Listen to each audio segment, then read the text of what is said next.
ఒకసారి ఎవరు ఎక్స్ప్లెయిన్ చేస్తారు? రండి బ్రదర్.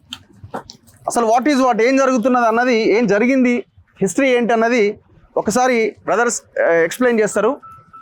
జస్ట్ బ్రీఫ్గా చేయండి, విత్ ఇన్ 10 minutes అయిపోవాలి. Yeah, okay. Let me introduce myself. My name is Hari Krishna. I am one of the plot owner in Bhagyanagar society. కొంచెం గట్టిగా. So, why we have assembled today? We have 1400 plus families తెలుగులోనే చెప్పండి. and 30 plus years we have been struggling for this legal harassment. So ఇక్కడ మనము చాలా మీటింగ్లు పెట్టుకుంటున్నాము, కలుస్తున్నాము, కానీ మన ప్రాబ్లం ఏంటి అనేది అక్కడ ఉన్న వాళ్ళకి, అంటే ఎవరైతే ఇవ్వాలో వాళ్ళకి తెలియడం కోసం ఈరోజు ఈ ప్రెస్ మీట్ అనేది కండక్ట్ చేయడం జరిగింది. అలాగే మన జిహెచ్ఎంసీ పర్మిషన్స్ గురించి కానీ, అలాగే మన రిజిస్ట్రేషన్స్ ఆపేయడం కానీ, అలాగే ఇక్కడ మనకి సమ్ అన్నోన్ పర్సన్స్ గూండాస్ వచ్చేసి మనము ఏమీ పనులు చేసుకోలేకుండా మనం స్టాప్ చేయటం కానీ, ఇవన్నీ కూడా మనము పై వాళ్ళ దృష్టికి తీసుకెళ్ళాలి అని చెప్పేసి ఈరోజు మనం గ్యాదర్ అవ్వడం జరిగింది.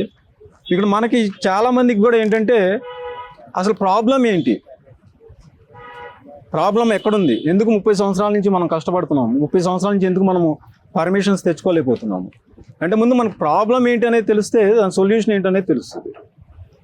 సో యాక్చువల్గా మనకి most of the people they don't know how strong we're legally. Actually చెప్పాలంటే we're 1000%, more than 1000% very very strong in the legal aspects.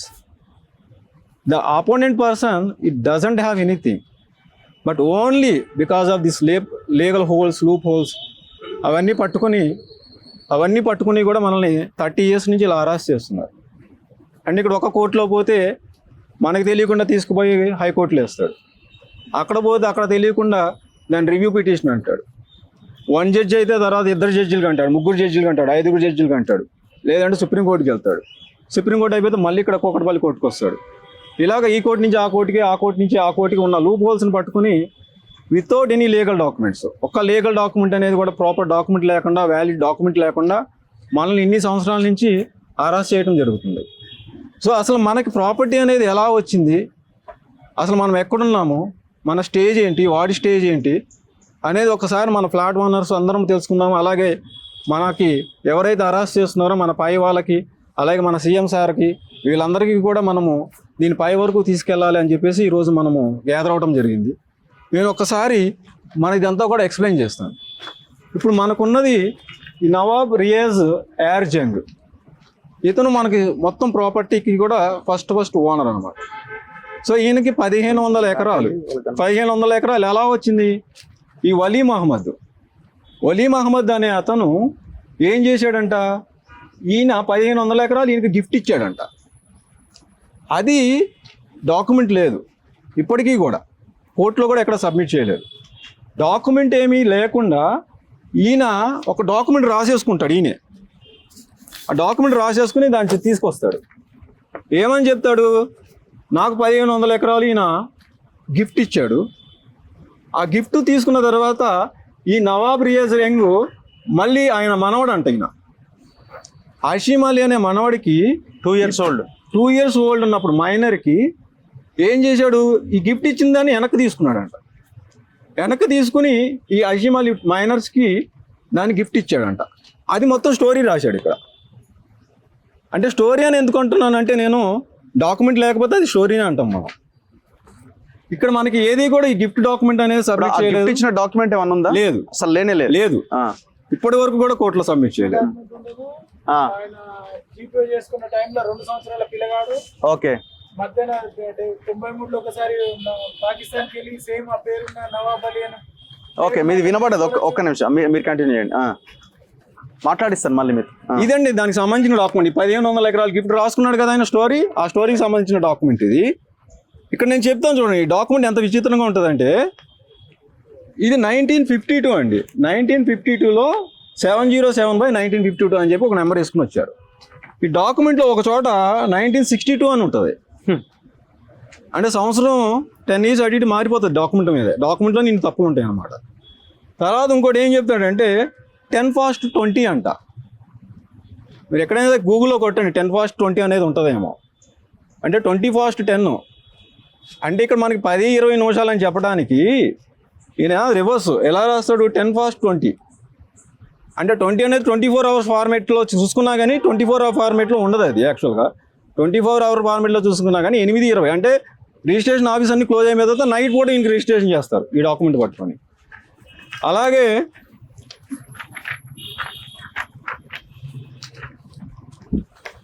ఈ సేల్ డీడ్ ఇప్పుడు ఈయన ఏదో స్టోరీ రాస్తున్నాడు కదా ఈ డాక్యుమెంట్, దీని ఒరిజినల్ పోయిందంట, అది కూడా రాశాడు ఇక్కడ. ఏం రాశాడు? Sale deed could not be given to the vendee. అంటే నేను డాక్యుమెంట్ ఇవ్వలేకపోతున్నాను, ఒరిజినల్ లేదు, సో ఈ జెరాక్స్ ఇస్తున్నాను, దీన్ని ఇచ్చేసి మీరు 1500 ఎకరాలు, అదేదో 1 ఎకరమో 1 ఎకరమో 1/2 ఎకరమో కాదు, 1500 ఎకరాలు డాక్యుమెంట్ లేదంట, పోగొట్టుకున్నాడంట. అది ఈయన చెప్పిన రాసినటువంటి. నెక్స్ట్ ఇక్కడ చూడండి, ఇక్కడ మనకి ఈయన లీగల్ గార్డియన్గా ఇచ్చాడని అన్నాడు. లీగల్ గార్డియన్ అన్న దానికి ఒక లీగల్ గార్డియన్ ఏ ప్రాపర్టీస్కి ఆయన గార్డియన్ అనేది ఒక డాక్యుమెంట్ ఉంటుంది. ఆ డాక్యుమెంట్ ఇంత మటుకు మనకు సబ్మిట్ చేయాలి. తర్వాత వచ్చేసి ఈయన చూడండి, ఇక్కడ మనకి ఈ రిలేషన్ ఈ అసీమాలి అనే అతను ఫ్యామిలీ ట్రీ స్ట్రక్చరు ఇదండి. ఈయన ఓనర్ యొక్క ట్రీ స్ట్రక్చరు, అది 2 డాటర్స్ 2 సన్స్. ఇక్కడ అసీమాలి అనేవాడు ఎక్కడ ఉండడండి. ఫ్యామిలీ ట్రీ స్ట్రక్చర్లో అసీమాలి అనేవాడు ఇది వీళ్ళ గవర్నమెంట్కి రెవెన్యూ రికార్డులో సబ్మిట్ చేసినటువంటి ఫ్యామిలీ మెంబర్స్ స్టోరీ ఇది. ఈఎల్సీలో ఇచ్చినటువంటిది. ఈ అసీమాలి అనేవాడు మరి ఆ రిలేషన్ ఏమీ లేకుండా ఈ డాక్యుమెంట్లో గ్రాండ్ వేరెంటర్ అని రాస్తాడు, మా తాత దగ్గర నుంచి వచ్చిందని చెప్పేసి రాస్తాడు. మరి తాత అన్నప్పుడు ఆ ఫ్యామిలీ సర్టిఫికేట్ అవన్నీ సబ్మిట్ చేయాలి కదండి, ఆ ఫ్యామిలీ సర్టిఫికేట్ ఉండదు. ఇది ఒక డాక్యుమెంట్. అంటే ఇప్పుడు మొత్తం 30 సంవత్సరాల నుంచి నడుస్తున్న స్టోరీ ఈ ఒక్క డాక్యుమెంట్ మీదేనండి. 1950 డాక్యుమెంట్ ఒకటే పెట్టుకుని మొత్తం నడుపుతున్నాడు వాడు, ఇంకా మిగతా డాక్యుమెంట్స్ కూడా ఏమీ లేవు. తర్వాత ఇక్కడ వచ్చేసి మనకి అర్బన్ ల్యాండ్, మనకి అగ్రికల్చర్ ల్యాండ్ అంటే మనకి తెలుసు. ఇప్పుడు ఇక్కడ వచ్చేసి అగ్రికల్చర్ ల్యాండ్ సీలింగ్ యాక్ట్ వచ్చినప్పుడు ఏమో నాది అగ్రికల్చర్ ల్యాండ్ కాదంటాడు, అర్బన్ సీలింగ్ యాక్ట్ వచ్చినప్పుడేమో నాది అర్బన్ ల్యాండ్ కాదంటాడు. అంటే వాడికి ఏ ల్యాండ్ కూడా వాడికే తెలియదు అన్నాడు.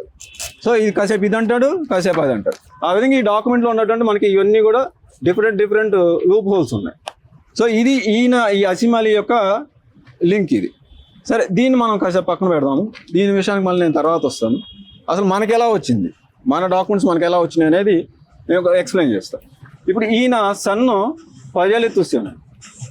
పజాలెత్తుసేన్ ద్వారా మనకి ఈ టోటల్ ఈ పజాలెత్తుసేన్ 1500 ఎకరాల్లో 1117 ఎకరాలు అనేది మనకి హౌసింగ్ బోర్డు కాలనీ అది అక్విజిషన్ చేశారు. దానికి వచ్చిన కాంపెన్సేషన్ కూడా పజాలెత్తుసేన్ వాళ్ళ ఫ్యామిలీ మెంబర్స్ తీసుకున్నారు.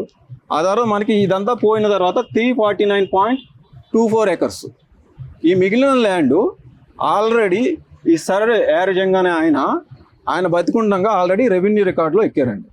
రెవెన్యూ రికార్డులో 1954 నుంచి టిల్ టుడే ఇదే ట్రీ స్ట్రక్చర్ రెవెన్యూ రికార్డులో ఉంది. ఈయన ఎక్కడా కూడా రెవెన్యూ రికార్డులో లేడు.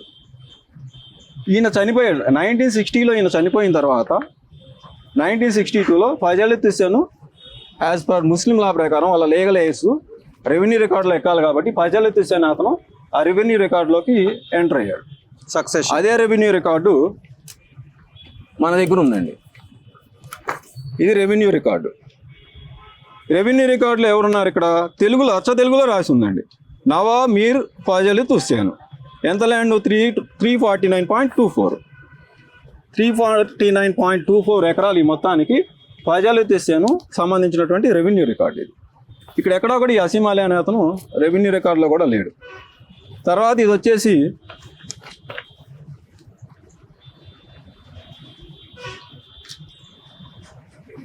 ఇప్పుడు వీళ్ళు ఎప్పుడు స్టార్ట్ చేశారు? మేము ఉన్నామని స్టార్ట్ చేసింది ఏ ఇయర్ నుంచి? వీళ్ళు మనకి 2001లో భాగ్యనగర్ సొసైటీకి రిజిస్ట్రేషన్స్ అయిన తర్వాతనే కదా వాళ్ళు ఎంటర్ అయిన తర్వాత 2000 అంటే 1950 నుంచి 1950 నుంచి 2001 వరకు ఆయనకి ల్యాండ్ మీద ఏమి లేదు. సడన్ గా ఒక 50-60 సంవత్సరాల తర్వాత వస్తాడు, 2001లో వస్తాడు అన్నమాట. ఓకే.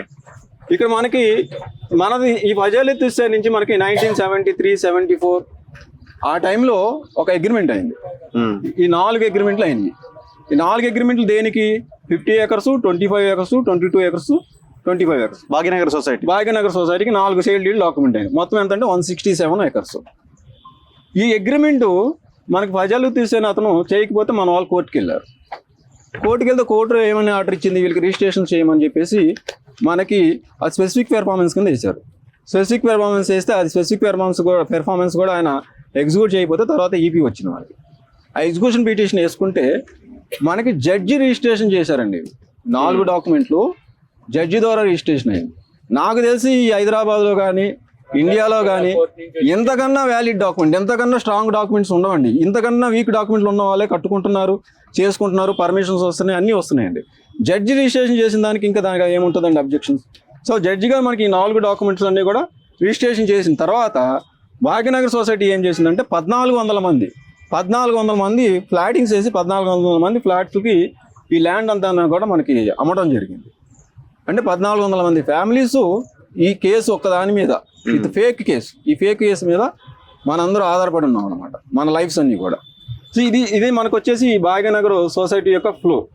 ఇక్కడ మనకి ఈ మధ్యలో ఏమైందంటే ఒక 14 acres ఆ ల్యాండ్ ఎక్విజిషన్ పోవడం వలన ఇది ఈ మొత్తం ఈ 349లో ఒక 49 acres వచ్చేసి లెప్రసీకి పోయింది. తర్వాత ఈ 14 పోయి మనకి 286 మిగిలింది. ఆ 286 అనేది 4 రిజిస్ట్రేషన్స్ అయింది. 119 acres అనేది మనకి అగ్రిమెంట్ అయింది. ఆల్రెడీ మన వాళ్ళు అమౌంట్ కూడా పే చేశారు. ఆ తర్వాత రిజిస్ట్రేషన్ జరగలేదు. సో ఇది కూడా మన క్లైమ్లోనే ఉంది. సో ఇది మనకు ఉన్నటువంటి టోటల్ ల్యాండ్. సో మీ ప్లాట్స్ అన్ని 167లో ఉన్నాయా? 167లో ఉన్నాయి. ఓకే. ఈ 4 ఇది ఇంకా లేఅవుట్ కాలే, లేఅవుట్స్ అంటే కొన్ని ఫ్లాట్స్ అన్ని మొత్తం కాదు. ఓకే. సో ఇక్కడ మనకి ఈ మధ్య కాలంలో గవర్నమెంట్ నుంచి 2 వండర్ఫుల్ యాక్ట్స్ వచ్చినాయండి. ఆ వండర్ఫుల్ యాక్ట్స్ ఏంటంటే, ఒకటి మనకు వచ్చేసి ఈ ఆంధ్రప్రదేశ్ అంటే ఉమ్మడి ఆంధ్రప్రదేశ్ ఉన్నప్పుడు ల్యాండ్ రిఫార్మ్స్ యాక్ట్ 1973, తర్వాత అర్బన్ సీలింగ్ యాక్ట్ 1975, ఈ 2 యాక్ట్స్ వచ్చినాయండి. నాకు తెలిసి ఈ యాక్ట్ ఇండియాలో చదువుకున్న ప్రతివాడు కూడా వాడికి ఎక్సెస్ ల్యాండ్ ఉంటే కనుక వెళ్ళి గవర్నమెంట్లో అప్లై చేయాలండి. అంటే నేను ఇండియాలో లేను, లేకపోతే నాకు తెలియదు, లేకపోతే నేను చిన్నోడిని, లేకపోతే నాకు 1500 ఎకరాలు ఉన్నా కానీ నేను అనామకుణ్ణి అని చెప్పుకోవడానికి అలాంటిది ఏం లేదండి. మరి ఈయన ఏం చేశాడు అప్పుడు? ఈయన ఈ అర్బన్ సీలింగ్ యాక్ట్లో కానీ ల్యాండ్ రెగ్యులేషన్ యాక్ట్లో కానీ ఎక్కడో కూడా అప్లై చేయలేదండి. మరి మన భాగ్యనగర్ సొసైటీ ఏం చేసింది? ఇది మండల్ రెవెన్యూ ఆఫీస్ బాలానగరం ఆయన ఇచ్చినటువంటి సర్టిఫికేట్ ఏమని ఇటు చూపించండి. మన భాగ్యనగర్ సొసైటీ అనేది వీళ్ళన్నీ కూడా ల్యాండ్ సీలింగ్ యాక్ట్ కానీ అలాగే మనకి ఈ ల్యాండ్ రెగ్యులేషన్ యాక్ట్ కానీ ఇవన్నీ కూడా అప్లై చేసుకున్నారు, వీళ్ళ పొజిషన్లో ఉన్నారు అని చెప్పేసి వాళ్ళు ఇచ్చినటువంటి డాక్యుమెంట్. ఇక్కడ రాశాడు చూడండి, register stating that the land held by society is eligible for exemption of the urban ceiling act 1976. మనకి అర్బన్ సీలింగ్ యాక్ట్ నుంచి వీళ్ళు ఆల్రెడీ అప్లై చేసుకున్నారు కాబట్టి మనకి వీళ్ళకి దానికి అప్లై అవ్వదు, రిలీఫ్ ఉంది అని చెప్పేసి ఆయన రాసింది. అలాగే Bhagyanagar cooperative society limited as pattadar and possessor in revenue records అని చెప్పేసి ఆయన ఇచ్చినటువంటి, ఇక్కడ ఆయన మన ల్యాండ్ ఎంత ఉందనేది కూడా ఇక్కడ మనకి ఇవ్వడం జరిగింది. తర్వాత ఇది మనకి కౌంటర్ అఫిడవిట్ అండి. పోనీ ఇది ఏమైనా మ్యానిపులేట్ చేసేసి మనం తెచ్చేసామేమో అనుకోవడానికి, ఇది ప్రిన్సిపల్ రెవెన్యూ సెక్రటరీ అండి. మన చిన్న మనిషి కాదు, ప్రిన్సిపల్ రెవెన్యూ సెక్రటరీ ఎక్కడో వేయలేదండి, ఏదో మనకు వచ్చి చూపించలేదండి, హైకోర్టులో వేసిన కాపీ ఇది. హైకోర్టులో ఆయన అయ్యే వేసింది అనమాట. ప్రిన్సిపల్ రెవెన్యూ సెక్రటరీ మొత్తం స్టడీ చేసి ఇదంతా కూడా సర్వే చేసి భాగ్యనగర్ సొసైటీని రెవెన్యూ రికార్డ్స్లో ఉంది అని చెప్పేసి మనకి ఇచ్చినటువంటి డాక్యుమెంట్ ఇది. ఈయన special chief secretary to government revenue registration and stamps department ఈయన డిజిగ్నేషన్. సో ఇక్కడ Mr prime properties through partnership deeds so and so years and so numbers 1500 are not to knowledge as they are failed before the Kukatpally tahsildar office. అంటే prime property ఓటులో ఉన్నాడు అని మా knowledge లేదు అని చెప్పేసి వాళ్ళ ఇచ్చిన స్టేట్మెంట్ అనమాట ఇది.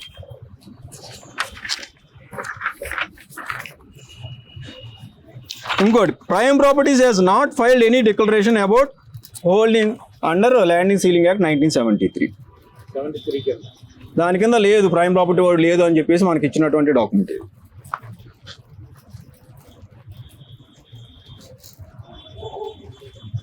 తర్వాత Hashim Ali as per revenue records Mr మన రియార్ జార్యంగ్ ఈయన ఉన్నాడు అని చెప్పేసి ఆయన ఇచ్చినటువంటి స్టేట్మెంట్ ఇది.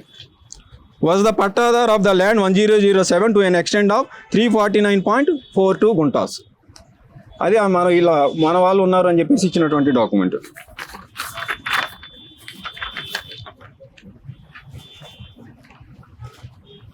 ఈ తర్వాత మనకి 49 ఎలాగైతే వెళ్ళింది లెప్రసీకి, అదంతా కూడా ఆయన స్టోరీ మొత్తం రాసుకుంటూ వచ్చారు. మనకి ఎంత ఉంది ల్యాండ్, ఇదంతా కూడా మనకి దాంట్లో ఆయన హైకోర్టులో ఇది వేయటం జరిగిందండి. తర్వాత ఇది ఒక చిన్న స్టోరీ అండి. ఇది 119 acres ఉంది కదా, ఈ 119 acres దొంగతనంగా రిజిస్ట్రేషన్ చేసుకోవడానికి చూశాడు. వాడు ప్రైమ్ ప్రాపర్టీ వాడు ఇంకొక దాన్ని తీసుకొచ్చాడు, ఇంకొక దాన్ని పట్టుకున్నాడు. అంటే ప్రైమ్ ప్రాపర్టీ వాడు డబ్బులు ఖర్చు పెట్టాడు, అన్నీ చేశాడు. తర్వాత వాడు ఫండింగ్ కోసం ఇంకొక దాన్ని పట్టుకొచ్చాడు అన్నమాట. ఆయన ఎవరికి ఇచ్చాడు? Shri Siddhartha Infotech ASHIBC private limited, వీళ్ళిద్దరికీ డెవలప్మెంట్ అగ్రిమెంట్ రాశాడండి. 119 ఎకరాలు, 119 ఎకరాలకి ఎవరికి తెలియకుండా ఆయన అగ్రిమెంట్ రాయడం జరిగింది. తర్వాత మనకి దీనికి హైకోర్టుకి వెళ్ళడము, ప్రైమ్ ప్రాపర్టీ అనేవాడు ఈఎల్సీలో లేడు, పొజిషన్లో లేడు, రెవెన్యూ రికార్డులో లేడు, మాకెక్కడ కూడా నాలెడ్జ్లో లేడు, అసలు ఆయనకి రిజిస్ట్రేషనే చెల్లదు, రిజిస్ట్రేషన్ ఎలా చేస్తారు అని చెప్పేసి చెప్పడమే కాకుండా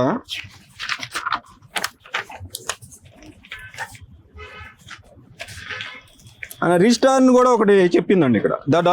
the sub registrar Kukatpally would not to have received the document presented by prime properties. Registrar ఎలా చేస్తారు అనేది రిజిస్టార్ని కూడా అడగడం జరిగింది దీంట్లో.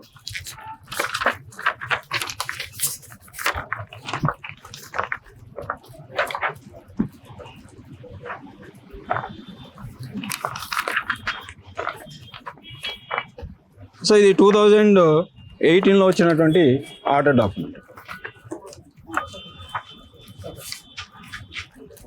ఇది వాళ్ళు చేసుకున్న జాయింట్ డెవలప్మెంట్ అగ్రిమెంట్ సంబంధించిన డాక్యుమెంట్. తర్వాత దీన్ని హైకోర్టుకి వెళ్ళి దాన్ని స్టాప్ చేయడం జరిగింది.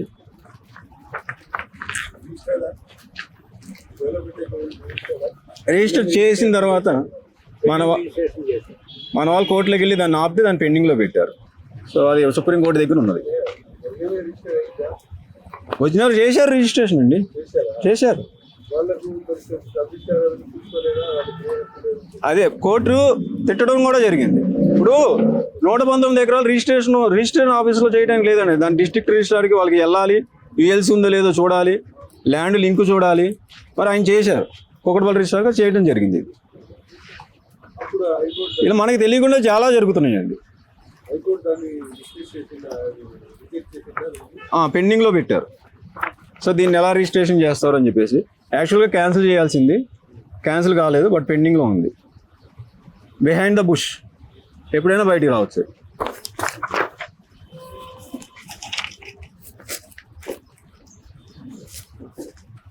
తర్వాత మనం కరెంట్ స్టోరీకి వస్తే, మనం అనుకున్నాం కదండి ఈ 4 సేల్ డీడ్స్ అయినాయి అని చెప్పేసి. ఈ సేల్ డీడు జడ్జి గారు చేసిన సేల్ డీడ్స్ అండి. 4 కూడా మనకు ఒరిజినల్ 4 డాక్యుమెంట్స్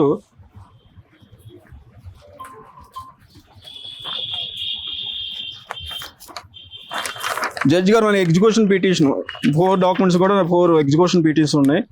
ఆ ఎగ్జిక్యూషన్ పిటిషన్స్ మీద రంగారెడ్డి డిస్ట్రిక్ట్ జడ్జి గారు 4 డాక్యుమెంట్లు కూడా వాళ్ళు రిజిస్ట్రేషన్ చేసిన డాక్యుమెంట్స్ అన్నమాట. ఇది వన్ ఆఫ్ ది డాక్యుమెంట్. తర్వాత ఇవి మనకున్నటువంటి విఎల్సీనే కానీ, అర్బన్ సీలింగ్ యాక్టే కానీ, ఒరిజినల్ రిజిస్ట్రేషన్స్ కానీ, రిజిస్ట్రేషన్ డన్ బై జడ్జి కానీ. సో ఇవన్నీ కూడా మన హిస్టరీ ఇలా ఉంటే, మన తెప్పులేవో మన బాధలేవో మనం పడుతుంటే, ఈ మధ్యలో ఈ జిహెచ్ఎంసీ వాళ్ళు, రిజిస్ట్రేషన్స్ వాళ్ళు, వీళ్ళు మనల్ని పెట్టే బాధలండి. ఇప్పుడు మనకి ఆల్రెడీ చెప్తున్నాము, ఏపీ ల్యాండ్ రెగ్యులేషన్ ఉంది మనకి. We are having the ELC, we are having the original sale deeds executed by judge, we are having the LRS. So 500 to 600 people got the LRS, and we have land possession, and we are having electricity connections and property tax numbers for some owners. కొంతమందికి already property tax numbers ఉన్నాయి, కొంతమందికి మనకి already ఈ roads వేశారండి. రీసెంట్గా 2020లో కూడా మనకి ఇక్కడ ఫ్లైఓవర్ కట్టడం జరిగింది. ఈ ఫ్లైఓవర్లో మనకి ఒక 27 మందికి ఆ ల్యాండ్స్ పోతే ఆ 27 మందికి జిహెచ్ఎంసీనే టీడీఆర్ ఇచ్చిందండి. మనం పర్మిషన్ అడిగితే మీరు ఓనర్ కాదంటుంది, మీకు టైటిల్ లేదంటుంది. మరి వాళ్ళకి అవసరమైతేనేమో ఆ ఫ్లైఓవర్ వేసుకోవడానికి మన టీడీఆర్లు ఇచ్చి ఈ ల్యాండ్ అన్నీ కూడా ఆక్యుపై చేసుకుని వాళ్ళు ఫ్లైఓవర్ కట్టడం జరిగింది. ఆ టీడీఆర్స్ కూడా మన దగ్గర ఉండాలి.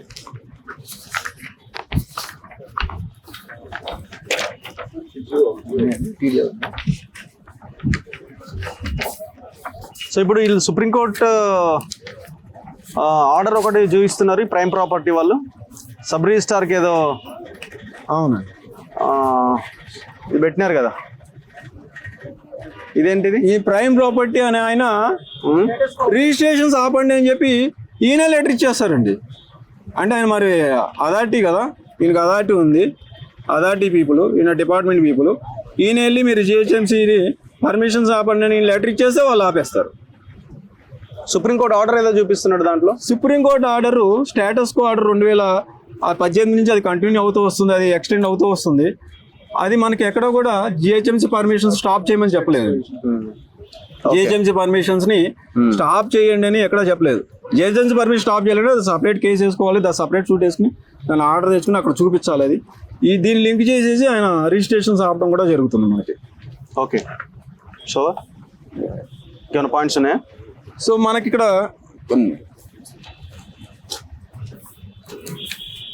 ఇవి మనకి పర్మిషన్స్ ఇవ్వండి అని చెప్పేసి కోర్టు కొంతమంది ఫ్లాట్ ఓనర్స్ తెచ్చుకున్న ఆర్డర్స్ హైకోర్టు నుంచి.